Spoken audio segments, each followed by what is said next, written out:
Welcome back, you very awesome people. You are watching Theory Hammer, and today we're going to be hopping into the Land Raider and taking a ride into the past, all the way back to 5th edition of Warhammer 40k.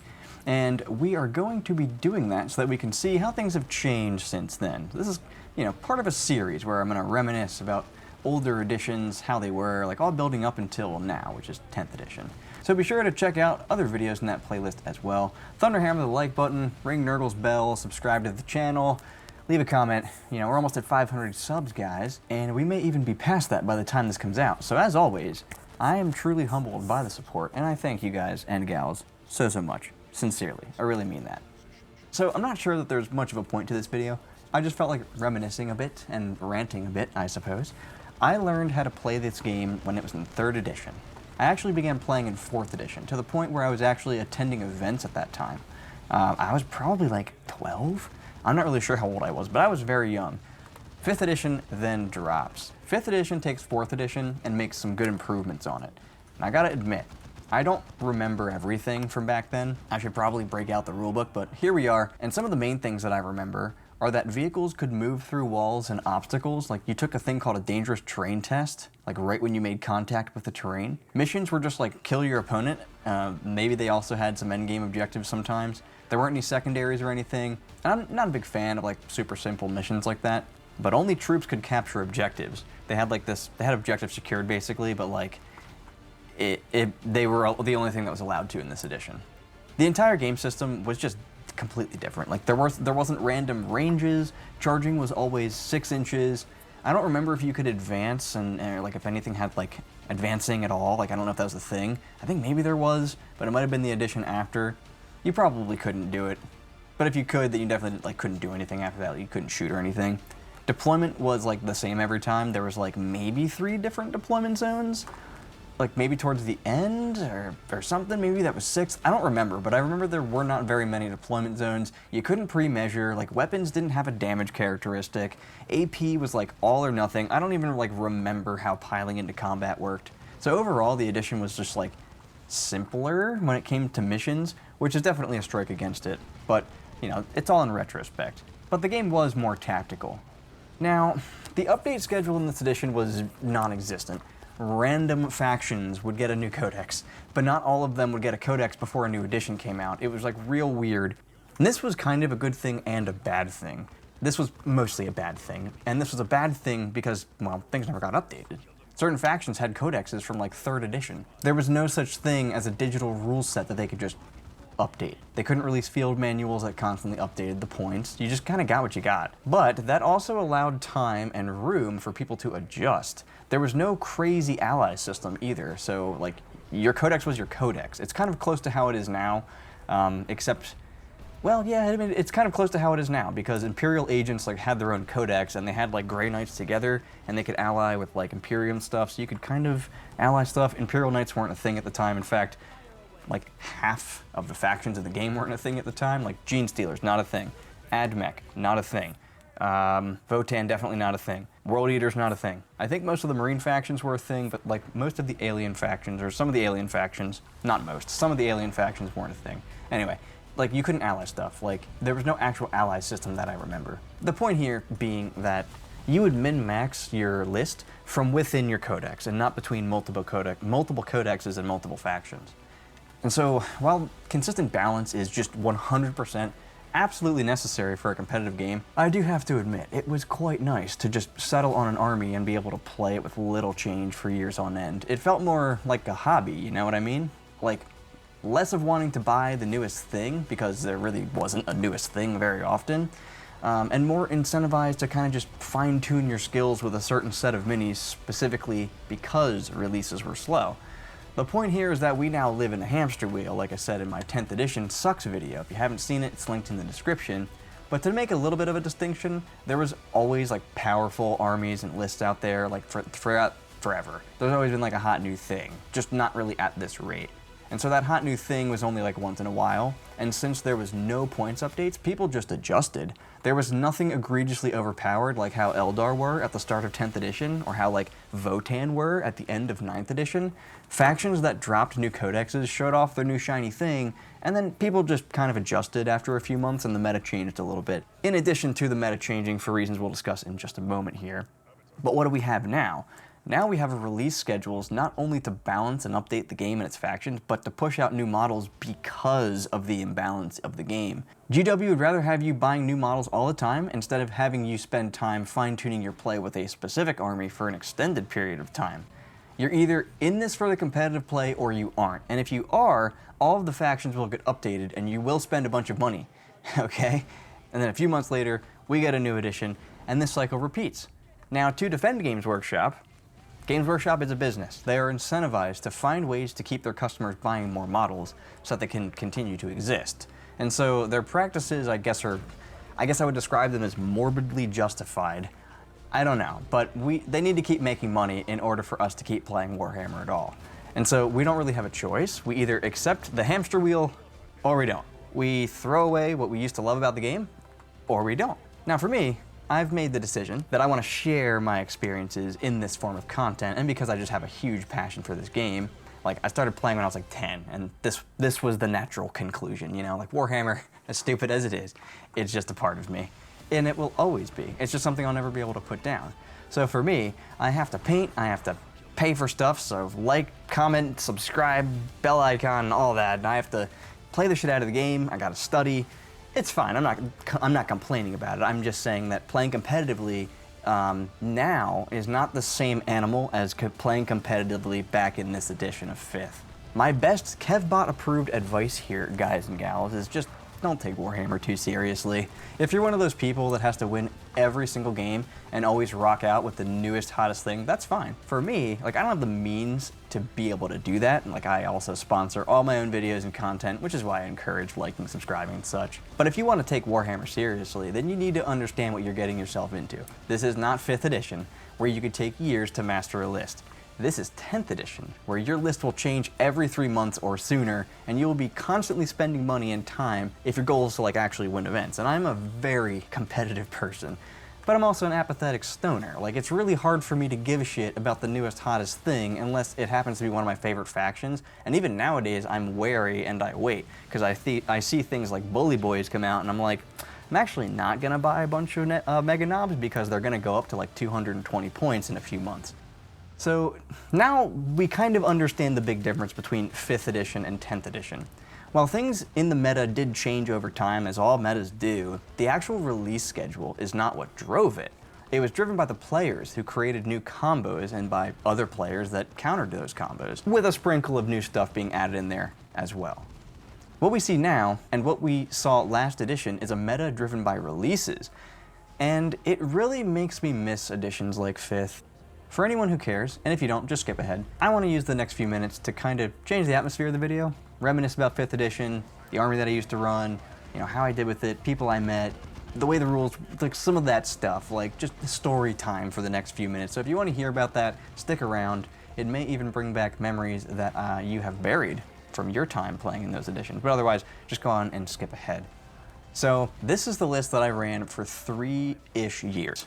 2 Land Raider Redeemers with a multi-melta, 2 units of 5 Assault Terminators with Thunderhammers and Storm Shields, 3 Attack Bikes with multi-meltas, 10 Tac Marines with a Flamer, a multi-melta, and the Sergeant could take a combi, like 2 combi weapons, so he would take a combi melta and a combi Flamer.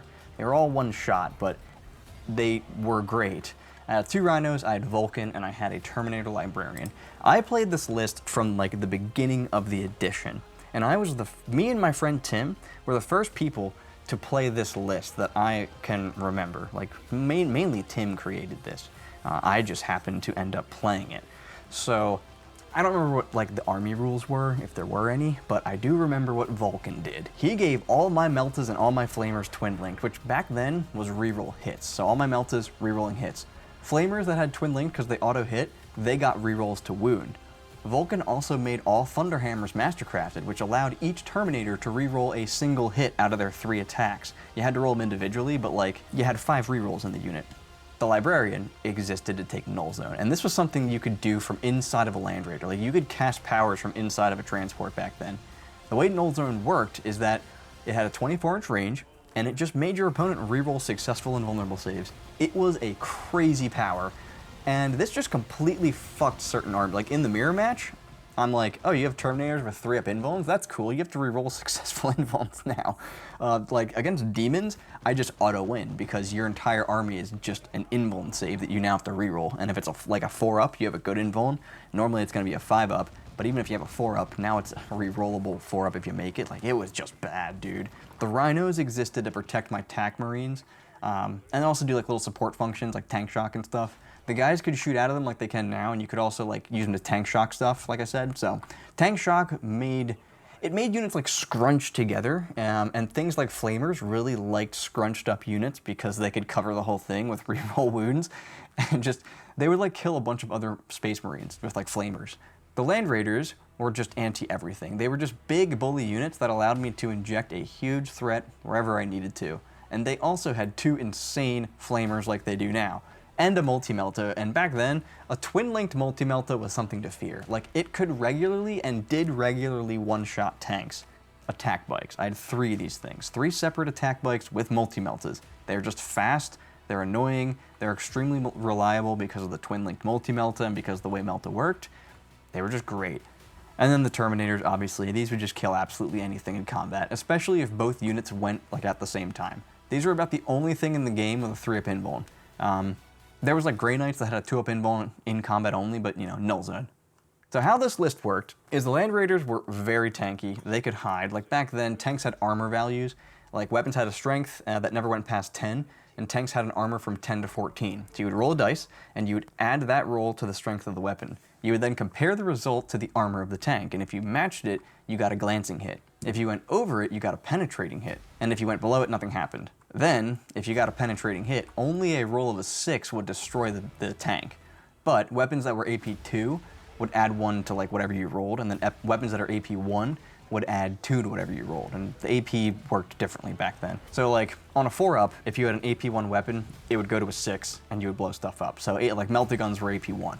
Land Raiders were armor 14, so things like las cannons that were strength 9 at the time, you had to hit me, you needed a 5+ to penetrate the armor, and then you needed another 5+ to actually destroy it because you're +1 to the roll, because you're AP2.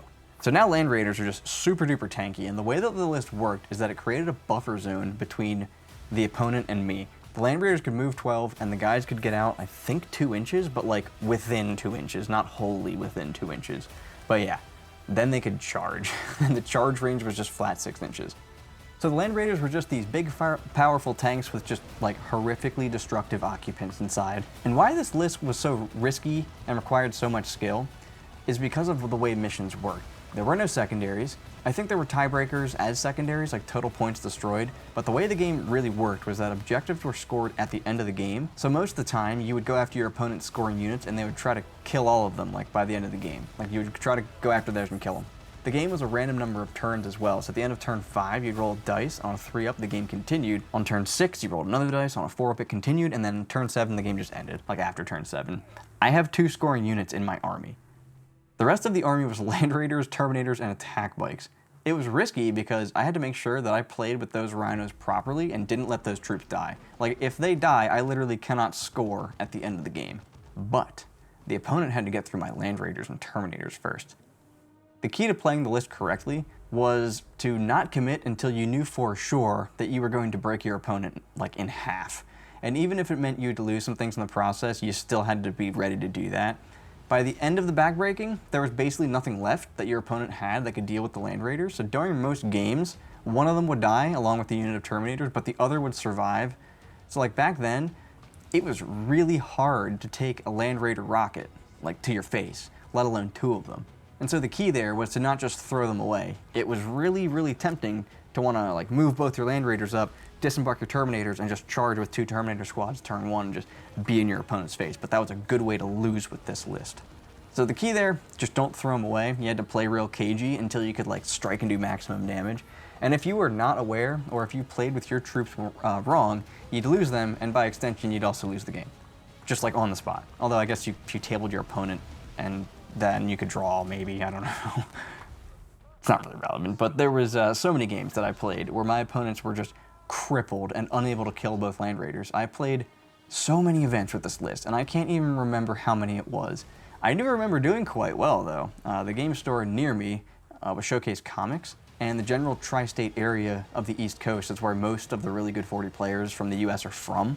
Some of the people that I played with back then still play the game now, and some of them are still like the best people out there. Although I didn't meet Nick until 6th edition, but I knew people like Justin Cook, Andrew Gagno, at least those two people, in 5th edition, both of which have won Nova before. Not sure about LVO though. And so that's kind of how the list played. Like, everything in the game had one wound except for like characters, so things just died. And tank shocking was just super important for this list. If you tank shocked, the unit you hit had to move away from you, like away from your stuff, completely. They were not allowed to move towards enemy units. So the way it worked is if you tank shocked, you either had to try to immobilize or destroy the tank, or that one guy that you tried to do it with. Like, let's say you tank shocked me and I had a Meltagun in my squad that's getting tank shocked. I could nominate my Meltagun to shoot your tank immediately, and if I didn't immobilize it or destroy it on the spot, that guy just fucking died. Didn't matter what model it was, it could have been like a Nightbringer. And if the Nightbringer didn't stop that tank in its tracks, that Nightbringer just got picked up off the table.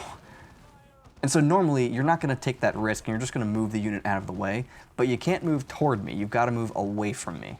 And that was after you took a leadership test and passed it. If you failed the leadership test, you just fell back. And if you fell back, I could just chase you off the table at that point because you couldn't rally if they were enemy units within 6 inches.